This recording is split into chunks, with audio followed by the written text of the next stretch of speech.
America ഇറാനെ ആക്രമിക്കുമെന്ന് പലരും പറയുന്നു. അമേരിക്കയും ഇറാനും തമ്മിലുള്ള ഈ സാഹചര്യം എന്തുകൊണ്ട് വന്നു? ഇതിൽ ഇസ്രയേൽ എന്തുകൊണ്ട് ഇടപെടുന്നു എന്നതിനെ പറ്റിയാണ് ഈ വീഡിയോയിൽ വിശദീകരിക്കുന്നത്. ആദ്യം നമുക്ക് അമേരിക്കയെക്കുറിച്ച് സംസാരിക്കാം. ഡൊണാൾഡ് ട്രംപ് ഇറാനിൽ നിന്ന് എന്താണ് ആഗ്രഹിക്കുന്നത്? അദ്ദേഹം എന്തുകൊണ്ട് ഇറാനെ ആക്രമിക്കാൻ ആഗ്രഹിക്കുന്നു? ട്രംപ് ഒരു ബിസിനസ്സുകാരനും ചർച്ചക്കാരനുമാണ്. അദ്ദേഹത്തിന്റെ വിദേശ നയത്തിൽ തന്ത്രപരമായ കീഴ്പ്പെടുത്തലാണ് ചെയ്യുക. അതായത് ശത്രുവിന്റെ മുന്നിൽ വലിയ സൈനിക ആയുധം പ്രദർശിപ്പിച്ച് ഭീഷണിപ്പെടുത്തി ആ രാജ്യത്തിന്റെ കൈവശമുള്ള എല്ലാ ശക്തിയും കവർന്നെടുത്ത് അവരെ പൂർണ്ണമായും കീഴ്പ്പെടുത്തുക. ഇറാനുമായി സ്ഥിരീകരിച്ച ആണവ സമാധാന കരാർ ഒപ്പിടാനാണ് ട്രംപ് ആഗ്രഹിക്കുന്നത്. നിങ്ങൾക്കൊരു സംശയം വരാം, 2015 അമേരിക്കയും ഇറാനും തമ്മിൽ എന്തോ ആണവ കരാർ നടന്നിരുന്നുവല്ലോ. അതെ, അതിനെ joint comprehensive plan of action എന്ന് വിളിക്കപ്പെടുന്നു. 2015 ഒബാമ അമേരിക്കൻ പ്രസിഡന്റ് ആയിരിക്കെയാണ് ഈ ഒപ്പുവെച്ചത്. ഈ കരാർ പ്രകാരം ഇറാൻ തന്റെ കൈവശമുള്ള ആണവ അടിസ്ഥാന സൗകര്യങ്ങളുടെ 97% വരെ പൊളിച്ചു മാറ്റി പൂട്ടിയിടണം എന്നതായിരുന്നു. അന്താരാഷ്ട്ര ആറ്റോമിക് എനർജി ഏജൻസിയിൽ നിന്നുള്ള ഇൻസ്പെക്ടർമാർ വന്ന് ഇറാനിലെ എല്ലാ ആണവ കേന്ദ്രങ്ങളും 24/7 ക്യാമറകൾ ഉപയോഗിച്ച് പരിശോധിക്കാൻ അനുവദിക്കണം. ഇതിന് പകരമായി അമേരിക്കയും ലോകരാജ്യങ്ങളും ഇറാന് മേലുള്ള സാമ്പത്തിക ഉപരോധം നീക്കുകയും ബില്യൺ കണക്കിന് ഡോളർ ഇറാന് തിരികെ നൽകുകയും വേണം. ഇതായിരുന്നു 2015 കരാർ. എന്നാൽ അന്ന് ട്രംപിന് ഈ കരാർ ഇഷ്ടപ്പെട്ടില്ല.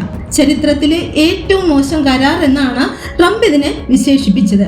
കാരണം ഇതിൽ സൺസെറ്റ് ക്ലോസുകൾ ഉണ്ടായിരുന്നു. അതായത് 10-15 വർഷങ്ങൾക്ക് ശേഷം ഈ കരാർ കാലഹരണപ്പെട്ടു പോകും. അതിനുശേഷം ഇറാന് വീണ്ടും ആണവ ബോംബുകൾ നിർമ്മിക്കാം. കൂടാതെ സാധാരണ മിസൈലുകൾ നിർമ്മിക്കുന്നതിൽ നിന്നോ ഹിസ്ബുള്ള, ഹമാസ് തുടങ്ങിയ തീവ്രവാദികൾക്ക് ധനസഹായം നൽകുന്നതിൽ നിന്നോ ഈ കരാർ ഇറാനെ തടഞ്ഞില്ല.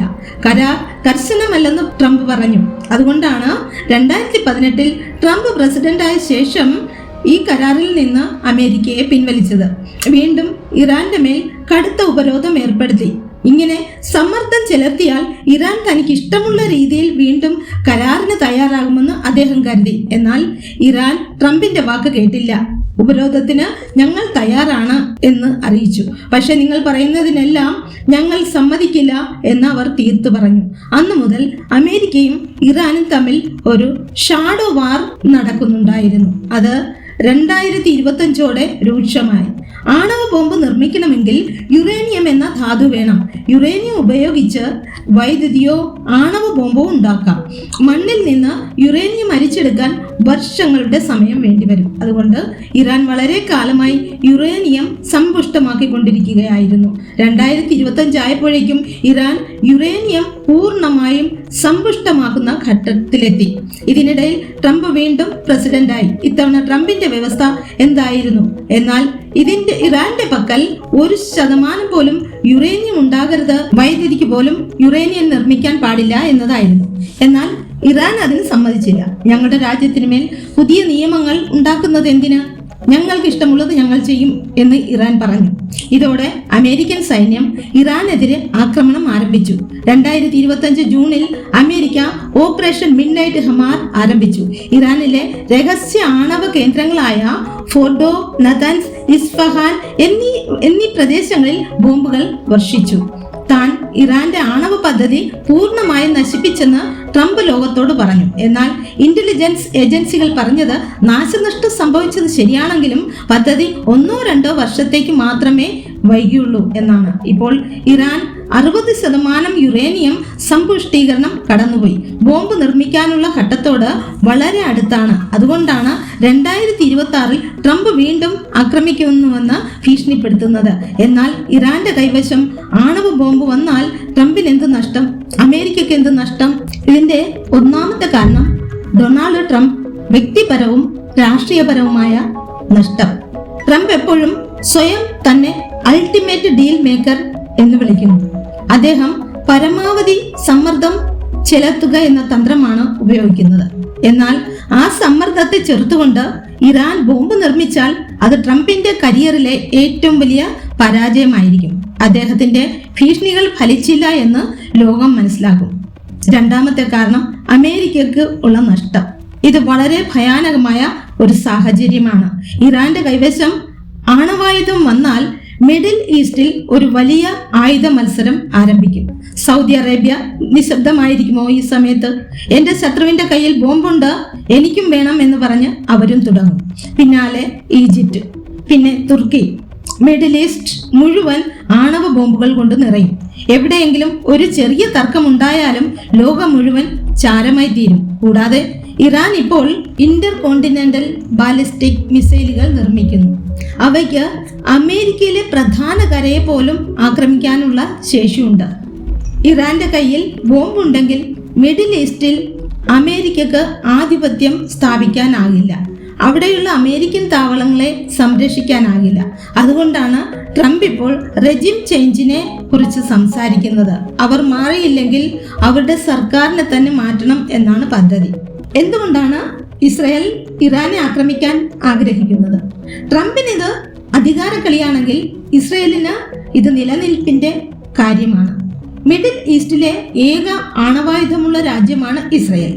ഈ ആണവ കുത്തക കാരണം ചുറ്റുമുള്ള അറബ് രാജ്യങ്ങൾ ഇസ്രായേലുമായി യുദ്ധം ചെയ്യാൻ ഭയപ്പെടുന്നു. എന്നാൽ ഇറാന്റെ കയ്യിൽ ബോംബ് വന്നാൽ ഇസ്രായേലിന് തന്റെ ആത്യന്തിക ഇൻഷുറൻസ് പോളിസി നഷ്ടമാകും. അതുകൊണ്ടാണ് ഇസ്രായേൽ പ്രധാനമന്ത്രി നെതന്യാഹു ഇറാന്റെ ആണവ കേന്ദ്രങ്ങൾ പൂർണ്ണമായും നശിപ്പിക്കാൻ ആഗ്രഹിക്കുന്നത്. മറ്റൊരു പ്രധാന കാരണം പ്രോംപ്റ്റീവ് ഡിഫൻസ് ആണ്. വർഷങ്ങളായി ഇസ്രായേലും ഇറാനും പ്രോക്സി യുദ്ധങ്ങളിലാണ്. ഇറാൻ, ഹിസ്ബുള്ള, ഹമാസ്, ഹൂതികൾ തുടങ്ങിയ വിഭാഗങ്ങൾക്ക് ആയുധങ്ങൾ നൽകി പരോക്ഷമായി അവരെ കൊണ്ട് ഇസ്രയേലുമായി യുദ്ധം ചെയ്യിക്കുന്നു. ഇത്തരം പ്രോക്സി യുദ്ധങ്ങൾ മടുത്ത ഇസ്രയേൽ തന്റെ സൈനിക സിദ്ധാന്തം മാറ്റി അവർ ഞങ്ങളെ ആക്രമിക്കുന്നതുവരെ ഞങ്ങൾ കാത്തിരിക്കരുത്, അവരുടെ മിസൈൽ ഉൽപാദന ശൃംഖലകൾ മുൻകൂട്ടി തകർക്കണം. അതിനായാണ് 2025 ജൂണിൽ ഇസ്രയേൽ ഓപ്പറേഷൻ റൈസിംഗ് ലയൺ ആരംഭിച്ചത്. എന്നാൽ നെതന്യാഹുവിന് മറ്റൊരു രാഷ്ട്രീയ ലക്ഷ്യവും ഉണ്ട്.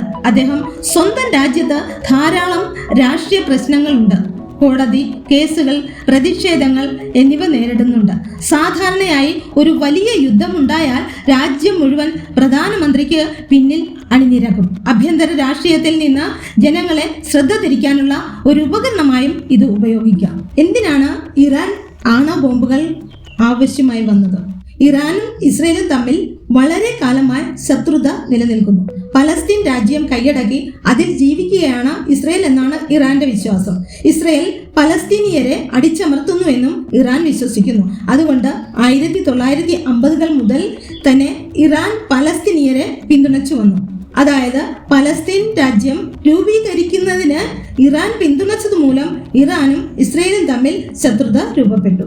ശത്രു രാജ്യങ്ങളായ രണ്ടിൽ ഒരു രാജ്യത്തിന്റെ കൈവശം ആണവായുധങ്ങൾ ഉണ്ടെങ്കിൽ പ്രതിരോധത്തിനായി ഇറാനും സ്വന്തം കൈവശം ആയുധം വേണമെന്ന് ആഗ്രഹിക്കുന്നു. അതുകൊണ്ടാണ് ഇറാൻ ആണവ ബോംബുകൾ നിർമ്മിക്കാൻ ആഗ്രഹിക്കുന്നത്.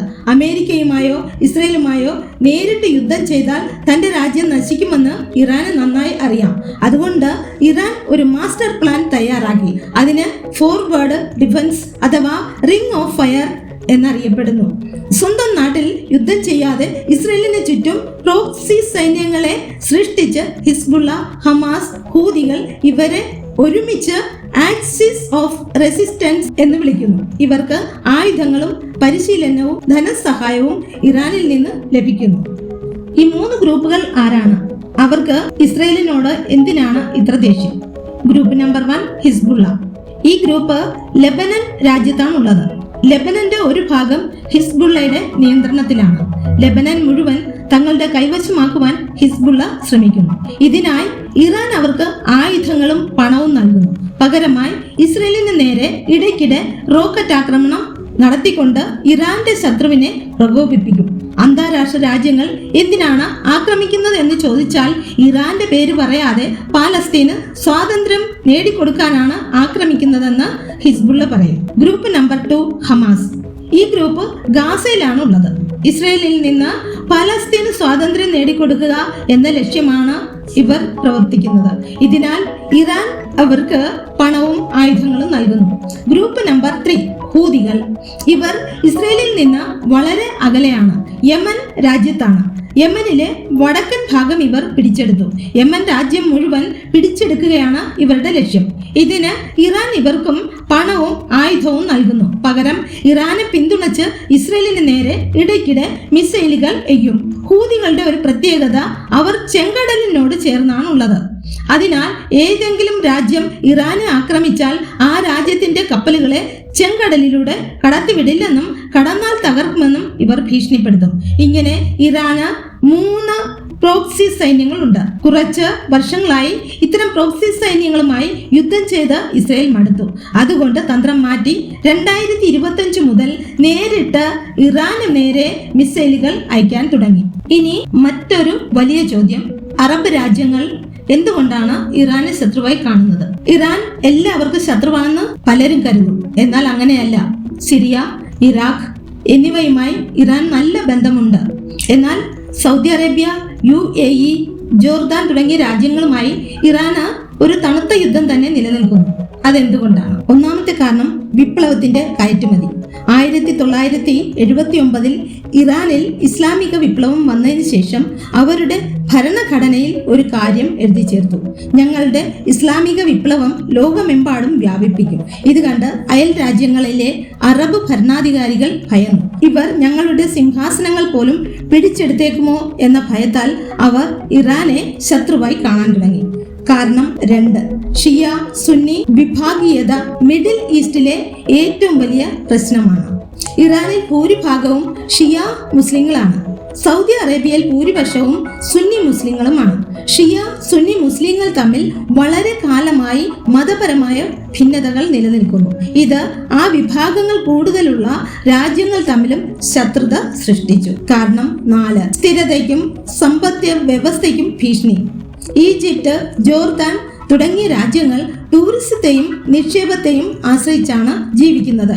എന്നാൽ ഇറാൻ ധനസഹായം നൽകുന്ന ഗ്രൂപ്പുകൾ കാരണം മിഡിൽ ഈസ്റ്റ് എപ്പോഴും യുദ്ധങ്ങളിൽ കത്തിനശിക്കുന്നു. അതുപോലെ ഇറാന്റെ കൈവശം ആണവ ബോംബ് വന്നാൽ അറബ് രാജ്യങ്ങളും ബോംബുകൾ നിർമ്മിക്കാൻ തുടങ്ങും. അപ്പോൾ ആ പ്രദേശം ലോകത്തിലെ ഏറ്റവും അപകടകരമായ സ്ഥലമായി മാറും. ഇറാനിൽ ആഭ്യന്തരമായി എന്താണ് സംഭവിക്കുന്നത്? ഇറാന്റെ ഭരണം എങ്ങനെയുള്ളതാണ്? ഇറാൻ ഒരു സാധാരണ ജനാധിപത്യ രാജ്യമല്ല. ഇവിടെ വേലായത്ത് ഇ ഫഖി, അതായത് ഗാർഡിയൻഷിപ്പ് ഓഫ് ഇസ്ലാമിക് ജൂറിസ്റ്റ് എന്ന സമ്പ്രദായമാണ് ഉള്ളത്. അതായത് മതപണ്ഡിതന്മാർ രാജ്യം ഭരിക്കും. ആ അവകാശം ദൈവം അവർക്ക് നൽകിയതാണെന്ന് അവർ വിശ്വസിക്കുന്നു. നമ്പർ 1, പരമോന്നത നേതാവ്. ഇപ്പോഴുള്ള അലി ഖമേനി ഇദ്ദേഹത്തെ ജനങ്ങൾ തിരഞ്ഞെടുക്കുന്നില്ല. മതപണ്ഡിതന്മാരുടെ ഒരു കമ്മിറ്റിയാണ് ഇദ്ദേഹത്തെ തിരഞ്ഞെടുക്കുന്നത്. ഇദ്ദേഹത്തിന്റെ കൈകളിലാണ് സൈന്യം, പോലീസ്, ജുഡീഷ്യറി, മാധ്യമങ്ങൾ എന്നിവയുടെ നിയന്ത്രണം. പ്രസിഡന്റ് വെറും ഒരു പാവ മാത്രമാണ്. യഥാർത്ഥ അധികാരം പരമോന്നത നേതാവിനാണ്. Number 2, guardian council. 12 മതപണ്ഡിതന്മാരുടെ ഒരു സമിതിയാണിത്. ജനങ്ങൾ തിരഞ്ഞെടുത്ത പാർലമെന്റ് ഏതെങ്കിലും പുതിയ നിയമം പാസാക്കിയാൽ ആ നിയമം ഇസ്ലാമിന് എതിരാണെന്ന് ഈ 12 പേർക്ക് തോന്നിയാൽ അവർ ഉടൻ തന്നെ ആ നിയമം റദ്ദാക്കും. അതുപോലെ പ്രസിഡന്റോ MPയോ ആകാൻ തിരഞ്ഞെടുപ്പിൽ മത്സരിക്കണമെങ്കിൽ ഈ 12 പേരുടെയും അംഗീകാരം വേണം. സർക്കാരിനോട് വിശ്വസ്തത ഉള്ളവരെ മാത്രമേ മത്സരിക്കാൻ അനുവദിക്കൂ. Number 3, morality police.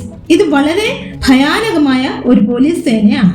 ജനങ്ങൾ ഇസ്ലാമിക രീതിയിൽ ജീവിക്കുന്നുണ്ടോ എന്ന് പൊതുസ്ഥലത്ത് വെച്ച് പരിശോധിക്കുക എന്നതാണ് ഇവരുടെ ജോലി. പാശ്ചാത്യ സംഗീതം കേട്ടോ മദ്യപിച്ചോ, പ്രത്യേകിച്ച് സ്ത്രീകൾ ഹിജാബ് ശരിയായി ധരിച്ചിട്ടുണ്ടോ എന്നൊക്കെ പരിശോധിച്ച് പീഡിപ്പിക്കുകയാണ് ഇവരുടെ ജോലി. ഈ മതഭരണത്തിന്റെ ഏറ്റവും വലിയ തെറ്റാണിത്. ഈ മൊറാലിറ്റി പോലീസ് ചെയ്ത ഒരു പ്രവൃത്തിയാണ് 2022 ഇറാനിൽ വലിയ പ്രതിഷേധത്തിന് കാരണമായത്. 2022 സെപ്റ്റംബർ മഹസ് അമീനി എന്ന 22 വയസ്സുകാരി തന്റെ കുടുംബത്തോടൊപ്പം ടെഹ്റാനിൽ നടന്നു പോവുകയായിരുന്നു. മെട്രോ സ്റ്റേഷന് സമീപം വെച്ച് മൊറാലിറ്റി പോലീസ് അവളെ തടഞ്ഞു. കാരണം അവൾ ധരിച്ച ഹിജാബിൽ നിന്ന് കുറച്ച് തലമുടി പുറത്തു കണ്ടു എന്നതായിരുന്നു. അവളെ ബലമായി ഒരു പോലീസ് വാനിൽ കയറ്റി റീ എഡ്യൂക്കേഷൻ സെന്ററിലേക്ക് കൊണ്ടുപോയി. 3 ദിവസങ്ങൾക്ക് ശേഷം അവൾ മരിച്ചതായി ഇറാൻ സർക്കാർ ടിവിയിലൂടെ പോലീസ് പ്രഖ്യാപിച്ചു. അവൾക്ക് 8 വയസ്സുള്ളപ്പോൾ ബ്രെയിൻ ട്യൂമർ ഓപ്പറേഷൻ നടന്നിരുന്നുവെന്നും ഇപ്പോൾ പെട്ടെന്ന് ഹൃദയാഘാതം സംഭവിച്ചാണ് മരിച്ചതെന്നും ഒരു വ്യാജ CCTV ദൃശ്യങ്ങൾ പുറത്തുവിടുകയും ചെയ്തു. എന്നാൽ അവളെ കൊണ്ടുപോയ പോലീസ് വാനിൽ ഉണ്ടായിരുന്ന ദൃക്സാക്ഷികൾ പുറത്തു വന്ന് സത്യം പറഞ്ഞു. പോലീസ് വാനിനുള്ളിൽ വെച്ച് പോലീസ് അവളുടെ തലയ്ക്ക് ശക്തിയായി അടിച്ചു എന്ന് പറഞ്ഞു. സ്വതന്ത്ര ഡോക്ടർമാരും UN സംഘങ്ങളും ആ മെഡിക്കൽ സ്കാനുകൾ ചോർത്തി. അതിൽ വ്യക്തമായും തലയ്ക്ക് ക്ഷതവും അസ്ഥിയൊടിവും ഉണ്ടായിരുന്നു. ഹൃദയാഘാതം മൂലം ഇവ ഉണ്ടാകുകയില്ല. തലയ്ക്ക് ശക്തമായ അടി കൊണ്ടാൽ മാത്രമേ ഇങ്ങനെ സംഭവിക്കൂ, അതായത് അവളെ അടിച്ചു കൊന്നു എന്ന്. ഇതറിഞ്ഞപ്പോൾ ഇറാൻ ജനത പൊട്ടിത്തെറിച്ചു. സ്ത്രീകൾ തെരുവിലിറങ്ങി. അവരുടെ ഹിജാബ് അഴിച്ച് തീയിലിട്ടു. പൊതുസ്ഥലങ്ങളിൽ വെച്ച് അവരുടെ മുടി മുറിച്ചു. ജാൻ, ജിന്ദഗി, ആസാദി എന്ന മുദ്രാവാക്യങ്ങളാൽ ഇറാൻ മുഴങ്ങി. സർക്കാർ അവർക്ക് നേരെ വെടിയുതിർത്തു. ക്രെയിനുകളിൽ തൂക്കിലേറ്റി. എന്നാൽ ജനങ്ങൾ പ്രതിഷേധം അവസാനിപ്പിച്ചില്ല. 2025-26 ആയപ്പോഴേക്കും ഈ പ്രസ്ഥാനം ഒരു വലിയ സുനാമി പോലെയായി മാറി. ഇറാനിലെ പ്രതിഷേധം ഹിജാബിനെ കുറിച്ച് മാത്രമല്ല, വിശപ്പിനെ കുറിച്ചും ജീവിതത്തെക്കുറിച്ചും കൂടിയായി. ഇറാന്റെ സമ്പദ് വ്യവസ്ഥ പൂർണ്ണമായും തകർന്നു. ഉപരോധം മൂലവും ഹിസ്ബുള്ളയ്ക്ക് ധനസഹായം നൽകിയത് മൂലവും രാജ്യത്തെ അവഗണിച്ചു. ഇറാന്റെ കറൻസിയായ റിയാൽ ഭയങ്കരമായി ഇടിഞ്ഞു. $1 എന്നാൽ 1.42 ദശലക്ഷം റിയാൽ എന്ന നിരക്കിലെത്തി. ഭക്ഷ്യവില 70% വർദ്ധിച്ചു. ജനങ്ങൾക്ക് ഭക്ഷണമില്ല. ജനങ്ങൾ തെരുവിലിറങ്ങി. ഇസ്രയേലിനെ ആക്രമിക്കാൻ നിങ്ങൾ ബില്യൺ കണക്കിന് രൂപ ചിലവഴിക്കുന്നു. ഞങ്ങൾ ഇവിടെ വിശന്ന് മരിക്കുന്നു. ഞങ്ങൾക്ക് ഈ മതഭരണം വേണ്ട. ഞങ്ങൾക്ക് ജനാധിപത്യം വേണം എന്ന് മുദ്രാവാക്യം വിളിച്ചു. സർക്കാർ ഭയന്നു. കസേര പോകുമോ എന്ന് ഉടൻ തന്നെ ഇറാൻ സൈന്യത്തെ ഇറക്കി. ട്രംപിന്റെ കണക്കുകൾ പ്രകാരം ഈ സമീപകാല പ്രതിഷേധങ്ങളിൽ ഇറാൻ സർക്കാർ ഏകദേശം 32,000 പ്രതിഷേധക്കാരെ കൊന്നൊടുക്കിയെന്നാണ്. ഇവിടെയാണ് ഡൊണാൾഡ് ട്രംപ് ഈ സാഹചര്യം തനിക്ക് അനുകൂലമായി ഉപയോഗിച്ചത്. ട്രംപ് ലോകത്തോട് പറഞ്ഞു, ഇറാൻ സർക്കാർ സ്വന്തം ജനങ്ങളെ കൊല്ലുന്നു. ഞാൻ സൈനിക ആക്രമണം നടത്തുന്നത് ആണവ ബോംബുകൾ തടയാൻ വേണ്ടി മാത്രമല്ല, ഈ രാക്ഷസന്മാരിൽ നിന്ന് ഇറാനിലെ ജനങ്ങളെ രക്ഷിക്കാനും കൂടെയാണ്. ഇതുപയോഗിച്ച് റെജിം ചേഞ്ചിന് പദ്ധതിയിടുകയായിരുന്നു. ഇപ്പോൾ ഇറാനിലെ നേതാക്കൾ കുടുങ്ങിയിരിക്കുകയാണ്. പുറത്തുനിന്ന് ട്രംപിന്റെ സൈനിക ഭീഷണി, ആകാശത്ത് ഇസ്രയേലി F-35 ഫൈറ്റർ ജെറ്റുകൾ, അകത്ത് സ്വന്തം ജനങ്ങൾ വിശന്ന് പ്രതിഷേധിക്കുന്നു. ഇതിൽ നിന്ന് ശ്രദ്ധ തിരിക്കാനായി ഇറാൻ നേതാക്കൾ ഡെത്ത് ടു ഇസ്രയേൽ എന്ന മുദ്രാവാക്യം വിളിച്ച് യുദ്ധത്തിന്റെ പേരിൽ രാജ്യത്തെ നിയന്ത്രണത്തിലാക്കാൻ ശ്രമിക്കുകയാണെന്ന് ഒരു വശത്ത്, പുതിയ ആണവ കരാറിനായി ട്രംപ് സർക്കാർ മാറ്റാൻ ശ്രമിക്കുന്നുവെന്ന് മറുവശത്ത്, ഇറാന്റെ ആണവ ബോംബ് തങ്ങളുടെ രാജ്യത്തിന്റെ നിലനിൽപ്പിന് തന്നെ ഭീഷണിയാണെന്ന് കരുതി മുൻകൂട്ടി ആക്രമിക്കാൻ ഇസ്രയേൽ തയ്യാറായിരിക്കുന്നു. അവർക്ക് ചുറ്റും തങ്ങളുടെ യജമാനനായ ഇറാനെ രക്ഷിക്കാൻ ഹിസ്ബുള്ള, ഹമാസ്, ഹൂതികൾ എന്നിവരുണ്ട്. ഇവരുടെ എല്ലാം മധ്യേ സാമ്പത്തികമായി തകർന്ന ജനങ്ങൾ കലാപം നടത്തുന്ന ഇറാൻ സ്വന്തം നിലനിൽപ്പിനായി ആണവ ബോംബിനെ ഒറ്റയ്ക്കുള്ള ആയുധമായി കരുതി മുറുകെ പിടിച്ചിരിക്കുകയാണ്. ജിയോ പൊളിറ്റിക്സിൽ നല്ലവരും ചീത്തവരും ഉണ്ടാകില്ല. ഓരോരുത്തരും അവരവരുടെ നിലനിൽപ്പിനായും അവരവരുടെ സിദ്ധാന്തത്തിൽ പോരാടുന്നു. മിഡിൽ ഈസ്റ്റ് ഇപ്പോൾ ഒരു വലിയ കൊടുമുടിയുടെ വക്കിലാണ് നിൽക്കുന്നത്.